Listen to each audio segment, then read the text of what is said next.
था जब पूरे देश में हिंदी का बोलबाला था। माँ की आवाज़ में भी सुबह का उजाला था। उस माँ को अब हम मॉम बुलाते हैं क्योंकि हम हिंदी बोलने से ही शर्माते हैं। देश आगे बढ़ गया पर हिंदी पीछे रह गई। देश आगे बढ़ गया पर हिंदी पीछे रह गई। देश आगे बढ़ गया पर हिंदी पीछे रह गई। उस प्रिय भाषा से हम नज़र चुराते हैं क्योंकि हम हिंदी बोलने से ही शर्माते हैं। माना अंग्रेज़ी भाषा पूरी दुनिया को चलाती है। माना अंग्रेज़ी भाषा पूरी दुनिया को चलाती है, पर हिंदी भी तो पूरी दुनिया में हमारी पहचान अलग से कराती है।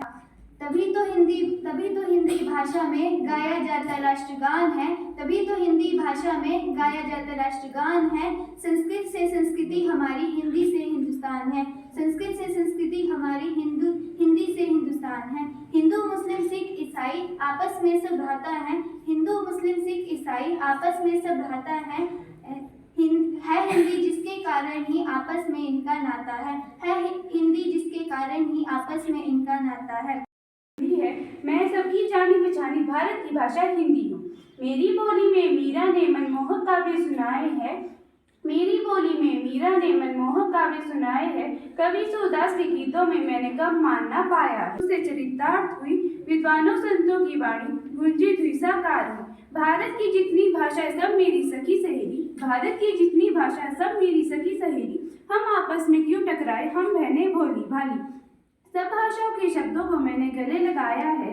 सब भाषाओं के शब्दों को मैंने अनगिनत फिल्मों में खूब धूम मचाई है। इसलिए विदेशों ने भी अपनी प्रीति दिखाई है। सीधा साधा रूप ही मेरा सबके मन को भाता है। भारत के जनमानस से मेरा सदियों पुराना नाता है। मैं भारत माँ के मस्तक पर सबसे छोटी बिंदी हूँ। मैं सबकी जानी पहचानी भारत की भाषा हिंदी हूँ। धन्यवाद। छात्रा हूँ। आज मैं आपके सामने एक कविता प्रस्तुत करना चाहती हूँ जिसका शीर्षक है सपने। काश मैं एक दिन पंछी बन जाऊं और इस नील गगन में उड़ती जाऊं। काश मेरे भी पंख दो होते, तारों के बीच आसमान लगाती गोटे, शेर के जैसी लगाती दहाड़, कदमों तले मेरे होते पहाड़। शेर के जैसे लगाती दहाड़, कदमों तले मेरे होते पहाड़। बादलों में होते कई मेरे आशियाने, कभी आसमान कभी जमीन पर होते आना जाना।